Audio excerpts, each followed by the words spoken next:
Hello everyone, good afternoon, good evening, जब भी देख रहे हो भाई। एक बड़ा अच्छा सवाल मुझे दिखा यार। मैं I was looking at the paper of AAO। जो AAO का एग्ज़ाम हुआ है, मैं उसका पेपर देख रहा था अभी कुछ दिन पहले। तो मुझे एक बहुत ही शानदार सवाल दिखा एंड मुझे उम्मीद नहीं थी कि वो सवाल BPSC अपने किसी भी एग्ज़ाम में पूछ सकता है। And the question was related to escape velocity slash speed. Speed बोल दो, स्केप वेलोसिटी बोल दो, ठीक है। तो क्वेश्चन कह रहा है, क्वेश्चन कह रहा है ये अर्थ सरफेस है। अर्थ सरफेस पे किसी की स्केप वेलोसिटी, किसी भी ऑब्जेक्ट की स्पीड स्केप वेलोसिटी दे रखा है। Let me call it as v escape, ठीक है। कह रहा है कि अगर इसी ऑब्जेक्ट को अर्थ सरफेस से मैं एट अ सर्टेन एंगल फेंकता हूँ, लेट अस से थीटा, तो उस will there be any change in escape velocity? ये what will this be? Will this be same as this, or it will be something else? Suppose if this is v, will it be v only? Will it be v by 2? Will it be v cos theta? Will it be v sin theta? है ना, इस तरह की बातें कर रहा है वो। बहुत ही बढ़िया सवाल है यार, बहुत ही प्यारा सवाल है। तो देखो भाई, अगर खाली याद करके बैठे हो कि इसके वेलोसिटी 11.2 किलोमीटर पर सेकंड होता है, तो एग्जाम में कुछ नहीं कर पाओगे, ठीक है। तो सीधा सीधा इस सवाल का ही सीधा मतलब ये हो रहा है कि अब एग्जाम जो है वो आपसे घटना चक्र, चलो घटना चक्र तो फिर भी तनी ठीक किताब है, लूसन टूसन से कह रहा है कि ऊपर उठा तनी तनी दूसरों किताब पढ़ा, यही सब बात कह रहा है परीक्षा वाला, आपको चीख चीख के कह रहा है। अगर आप ये सवाल, फिर एक और सवाल था यार, बड़ा प्यारा सवाल था, और एलिवेटर वाला कुछ सवाल था यार, जिसमें वो सीडो फोर्स और ये सब वाला कॉन्सेप्ट लग रहा था। याद करके बैठे हो तो नहीं बना पाओगे, जब तक समझोगे नहीं तो नहीं बना पाओगे सवाल। तो देखो बाबू, तनी देखते हैं क्या हो रहा है। सबसे पहले लेट अस सी, हमने आपको काइनेमेटिक्स की कुछ इक्वेशंस बताई हैं। जब 67th BPSC हुआ था उसके बाद हमने एक लेक्चर लाया था, उसमें हमने काइनेमेटिक्स की बात की थी आपसे। देखो, अगर ये v वेलोसिटी से इसको हम ऊपर फेंकते हैं, ये अर्थ सरफेस है ना, ये अर्थ सरफेस है, तो होता क्या है, ये इंसान ऊपर जाएगा and it will reach a height, let me call it as h max, maximum height it will attain, and then again it will come back in the same path, है ना। और वेलोसिटी से ज्यादा फेंकते हैं, 2v से मैं फेंकता हूं इसको, it will goes at some higher heights, है ना। इसकी h maximum 2 जो है that will be more, और हाइट ज्यादा वेलोसिटी से मैं फेंकता हूं, ये उससे भी ऊपर जाएगा, है ना, ये और ऊपर जाएगा। अब क्या हो रहा है, कह रहा है कि तुम बड़ी तेजी से, इतना तेजी से फेंको, इतना तेजी से फेंको कि वो वापस ही ना आए। और देखो, वापस ही ना आए बड़ा वेग सा टर्म लगता है बोलने में। अभी हो क्या रहा होगा इसमें, ये बात कर लेते हैं हम। इस केस में हो क्या रहा है, अगर मैं v वेलोसिटी से इस ऑब्जेक्ट को फेंक रहा हूं, थ्रो कर रहा हूं v वेलोसिटी से, तो देखो इस पे क्या क्या एक्ट कर रहा है। इसकी इनिशियल वेलोसिटी देखो, इनिशियल वेलोसिटी क्या है, न्यूमेरिकल नहीं करवाऊंगा मैं, बड़ा सिंपल रखना चाह रहा हूं आज, ठीक है। एक्सेलरेशन क्या है,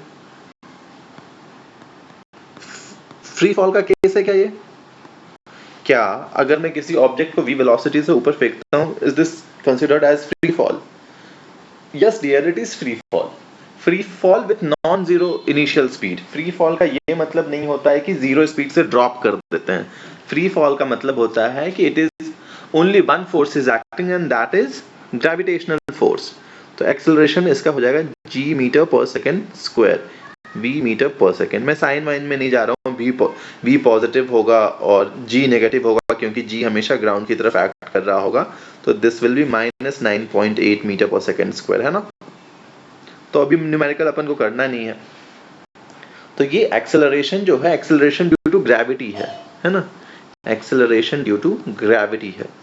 मतलब कौन से फोर्स के इन्फ्लुएंस में है ये है ग्रेविटेशनल फोर्स के इन्फ्लुएंस में, ठीक है। ये किसके इन्फ्लुएंस में है, ग्रेविटेशनल फोर्स का इन्फ्लुएंस इस पे लग रहा है बाबू, ठीक है। देखे तो पहले रिकॉर्ड होता रखी ना, ठीक है। तो this object is under gravitational force, influence of gravitational force. चलो इतनी चीज तो अपन को समझ में आ गई कि ये भाई साहब ग्रेविटेशनल फोर्स के इन्फ्लुएंस में अपनी जिंदगी व्यतीत कर रहे हैं। देखो यहाँ ये इनिशियल कंडीशन है, इसको फेंका, ये ऑब्जेक्ट कहीं यहाँ पे आएगा, एच मैक्स है, यहाँ पे आके इसकी वेलोसिटी कितनी हो जाएगी, यहाँ पे आके इसकी वेलोसिटी हो जाएगी 0। ऐसा क्यों कह रहा हूँ 0 क्यों होगी?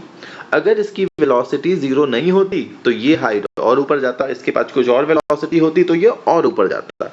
इसलिए at maximum height, at h maximum, the velocity is what? Velocity of the ball is 0। अब देखो, अब इस इंसान के पास मैक्सिमम, अब मैं इसको इधर शिफ्ट कर दे रहा हूँ, होगा इसी लाइन में, सारा कहानी इसी लाइन में हो रहा होगा, बट समझने के लिए मैं इसको इधर शिफ्ट कर दे रहा हूँ। इस पॉइंट पे इस ऑब्जेक्ट की वेलोसिटी है 0, फोर्स इस पे एक्ट कर रहा है कोई क्या? हाँ जी, mg एक्ट कर ही रहा है इस पे, इसलिए तो एक्सेलरेशन क्या हो जाएगा? -g डाउनवर्ड डायरेक्शन में। तो ये प्राणी नीचे आना शुरू कर देगा। ठीक है, ये कहानी है, इसकी पूरी ट्रैजेक्टरी है। और अगर कुछ समझना चाहोगे पूरी ट्रैजेक्टरी में कुछ और तुमको समझना है तो वो भी समझा देते हैं एग्जाम्पल लेके। जैसे मान लो ये 30 मीटर पर सेकेंड, ठीक है, यहाँ पे लेट अस अज्यूम 20 मीटर पर सेकेंड है, यहाँ पे लेट अस अज्यूम 10 मीटर पर सेकेंड है, यहाँ पे तो 0 होबे करेगा, है ना, 0 मीटर पर सेकेंड। लाइन ऑफ एक्शन क्या है? इसी लाइन में सारा कहानी हो रहा होगा, इसी लाइन में सारा कहानी हो रहा होगा, बट मैं आपको इधर वापस ला रहा हूँ। ये अपवर्ड ट्रेजेक्ट्री को यहाँ दिखा रहा हूँ। क्या होगा, क्यों नहीं चल रहे हो बाबू? ये अपवर्ड ट्रेजेक्ट्री है, कोई बात नहीं, ये अपवर्ड ट्रेजेक्ट्री है, और डाउनवर्ड को हम यहाँ दिखा रहे हैं। ठीक है, डाउनवर्ड को हम यहाँ दिखा रहे हैं। देखो डाउनवर्ड वाला क्या कह रहा है, जब ये ऑब्जेक्ट डाउनवर्ड आ रहा होगा, यहाँ पे स्पीड कितनी है इसकी? 0 मीटर पर सेकेंड। जब इसी लाइन पे वापस आएगा तो 10 मीटर पर सेकेंड। जब इसी लाइन पोजीशन पे होगा तो 20 मीटर पर सेकेंड। और जब यहाँ जमीन पे आ जाएगा तो 30 मीटर पर सेकेंड। मतलब जिस स्पीड से ऊपर गया है उसी स्पीड से नीचे आएगा, बस डायरेक्शन में फर्क होगा बाबू। इसलिए कहेंगे क्या दोनों की वेलोसिटी सेम है? नहीं, वेलोसिटी सेम नहीं है, 0 मीटर में क्या ही डायरेक्शन दिखाएं। ठीक है, तो चलो ये तो बहुत बातें हो गई। अब देखो अब हो क्या रहा है, अब हम स्केप के कॉन्सेप्ट पे आ जाते हैं। स्केप का कॉन्सेप्ट क्या है? स्केप कहता क्या है? स्केप के साथ क्या हो रहा है? स्केप का मतलब है कि अगर ये अर्थ है हमारा और यहां से कोई गेंद हम फेंकें तो ये वापस ना गिरे इस पे, ये ऐसा हो कि ग्रेविटेशनल फील्ड का उस पे असर खत्म हो जाए, ग्रेविटेशनल फील्ड का असर खत्म हो जाए। खत्म मतलब out of influence of gravitational field चला जाए। समझे क्या कहना चाह रहा हूं मैं? ठीक है, तो अब मुझको एक चीज बताओ, ये अर्थ है और ये कोई सैटेलाइट है जो इसके चारों तरफ घूम रहा है, ये गिरता तो है नहीं जमीन पे। जैसे अभी आप बोल रहे हो कि ये बॉल फेंका आपने, बॉल जमीन पे आके गिर गया, तो इस पे तो समझ में आता है ये आउट ऑफ कंट्रोल नहीं है, out of influence of gravitational field नहीं है। ये satellite out of influence of gravitational field है क्या? नहीं बउआ, इस satellite out of influence of gravitational field नहीं है। क्यों नहीं है? क्योंकि इन दोनों के बीच में ग्रेविटेशनल फोर्स एक्ट कर रहा है। अगर मास ऑफ अर्थ m है, मास ऑफ सैटेलाइट ms है, रेडियस ऑफ अर्थ re है, this is as a height of h, तो what is the force acting between them? g me ms re plus h का whole square. जिनको ये समझ में नहीं आया है उनको हम समझाएंगे भी नहीं, क्योंकि आपने हमारा ग्रेविटेशन 1 का वीडियो नहीं देखा है। ये लेक्चर आप जाके देखिए। अब टाइम नहीं है, हम सजेस्ट नहीं करेंगे देखने के लिए। जो रिजल्ट इसमें हम डिराइव करेंगे, डिराइव क्या करेंगे, जो रिजल्ट हम आएंगे, जो स्टेटमेंट लिखेंगे याद कर लेना फिर, ठीक है। अब देखो, तो इन्फ्लुएंस का क्या मतलब है? इन्फ्लुएंस का मतलब है कि अगर ये धरती बा, यहाँ पे कोई ऑब्जेक्ट है जिसको हम एस्केप वेलोसिटी से फेंक रहे हैं, तो फाइनल कंडीशन में वो जब यहाँ आएगा तो इसके पास वेलोसिटी जो होगी वो 0 होनी चाहिए और not under the influence of earth हो।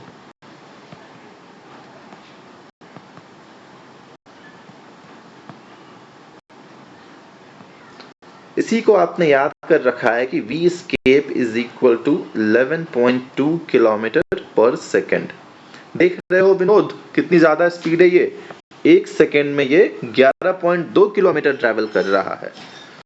तो अब देखो, जब मैं इस स्पीड से किसी ऑब्जेक्ट को फेंकता हूं तो वो पाथ कौन सा ट्रैवल करता है बाबू? What path does it take? The path taken by this object is parabolic path. जब मैं किसी ऑब्जेक्ट को एस्केप वेलोसिटी से भी ज्यादा से मैं फेंकता हूं, इट मींस अगर मैं किसी ऑब्जेक्ट को v is equal to 12 kilometre per second से फेंकूंगा तो क्या होगा?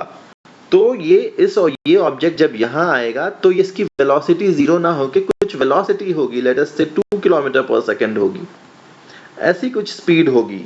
In that case what will be the path taken by the object? In that case the path taken will be hyperbolic. ये सवाल नहीं आया है बउआ, इस सवाल याद कर लीजिएगा कि एस्केप, कम से कम ई वाला तो याद कर लीजिएगा। एस्केप स्पीड से जब किसी ऑब्जेक्ट को फेंकते हैं तो the path taken by that object is parabolic path, ठीक है। अब देखो, हमारा इरादा तुमको ये बताने का है, बड़ा आसान है इसलिए बता रहे हैं यार, बहुत ज्यादा गणित है नहीं, ठीक है। Escape, oh sorry dear, escape speed से हम कह रहे हैं कि हम इसको फेंकेंगे, किसी भी दिशा में फेंक सकते हैं। थीटा वीटा की बात कहीं नहीं है अभी यहाँ पे बउआ। फाइनली ये ऑब्जेक्ट यहाँ आ जाएगा, इसके पास वेलोसिटी 0 हो जाएगी और not under the influence of gravity है।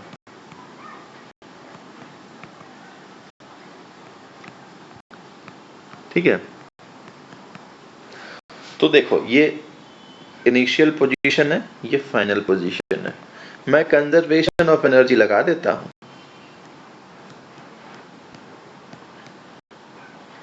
ठीक है। Energy at initial position will be equal to energy at final position. Energy के यहाँ पे दो कंपोनेंट हैं। पहला कंपोनेंट है पोटेंशियल एनर्जी, यू लिखेंगे तुम हो जाओगे कंफ्यूज। टोटल एनर्जी कर देते हैं, टोटल एनर्जी कर लेते हैं। Potential energy initial plus kinetic energy initial is equal to potential energy final plus kinetic energy final. Kinetic energy मतलब energy due to its velocity और speed. Potential energy is equal to energy due to the virtue of its position और shape और size, ठीक है। तो देखो, potential energy का formula होता है जो कि हम आपको नहीं बताए हैं अभी, वो हमारी गलती है। बस आप यहाँ दो चीजें हमको लिख लेने दीजिए। पहले मास of earth, mass of object को m लिखते हैं, रेडियस ऑफ अर्थ को मैं r ही लिख रहा हूं, ठीक है। That is equal to -g m1 m2 by separation between them, ठीक है। क्या लिखा है मैंने? -g m1 m2 by separation between them. m1 क्या है? Mass of earth. m2 क्या है? Mass of the object. In that case, in our case, let us say it is ball. And what is the separation between them? Radius of Earth. What is the kinetic energy? Does Earth have any kinetic energy? No, dear. We are assuming it to be stationary. Does this ball has any kinetic energy? Yes, dear. Half mb squared. अर्थ की वैसे kinetic energy होगी, rotate कर रहा है अर्थ, लेकिन हम लिखेंगे ना तो कट जाएगा दोनों तरफ, इसलिए हम लिखेंगे तुम हो जाओगे कंफ्यूज, इसलिए हम नहीं लिखेंगे। मत सोचना कि हमको आ नहीं रहा है, ठीक है। Potential energy final, potential energy final क्या होगा? देखो बउआ, पोटेंशियल एनर्जी फाइनल मतलब अब तो इसके इन्फ्लुएंस में है ये नहीं है, मतलब कहां पे है, कितना दूर है, रेडियस ऑफ अर्थ, दोनों के बीच का सेपरेशन कितना है, इन्फिनिटी है। तभी तो इसके इन्फ्लुएंस में नहीं है, हो गया ये जीरो। काइनेटिक एनर्जी फाइनल क्या है, जीरो, मतलब क्योंकि स्पीड तो नहीं है ना, जब फाइनल पोजीशन पे गया तो स्पीड तो नहीं है, क्योंकि अभी तो आप सिर्फ स्केप स्पीड से छोड़ रहे हो उसको। जब आप उसको स्केप स्पीड से ज्यादा पे छोड़ोगे, तब जब ऊपर उसके इन्फ्लुएंस से बाहर निकल रहा होगा, तब उसके पास कुछ स्पीड होगी। At present when we are throwing the ball with just the escape speed, the object when it is going out of the influence of earth, it does not have any speed at that very particular point. Hence the kinetic energy final is taken to be zero. Why is the potential energy final taken to be zero? Suppose you can be asked this question also, when an object is thrown with a escape speed, when it is just going out from the influence of earth, what is the potential energy or total energy of that at that point? The total energy at this point is zero. What is the total energy at this point, dear? The total energy at this point is also zero, because total energy initial is equal to total energy final. You will be bamboozled to know. जब तुम calculate करोगे तो kinetic energy तो है इसका half mv square, उसके बाद तुम सोचोगे इसे पोटेंशियल एनर्जी भी तो होगा ही ना सर कुछ। But this both are equal, this is positive, this is negative, दोनों सब्ट्रैक्ट ऐड होके जीरो हो जाता है। अब देखो बाबू, ये v जो है ना, v स्केप है, तो अभी v निकाल लेते हैं, बाद में v स्केप लिख देंगे। Half m v square is equal to g m e by m by r e। ये m काट दीजिए, v square is equal to 2g m e by r e। ठीक है, ये हो गया कहानी हमारा। V is equal to how much? 2gme by re. This is what we have got. I hope I am making some sense to you at this very particular point. यहाँ तक अगर कोई डाउट हो तो कैसे बताओगे, यहाँ तक कोई डाउट भी होगा तो, है ना।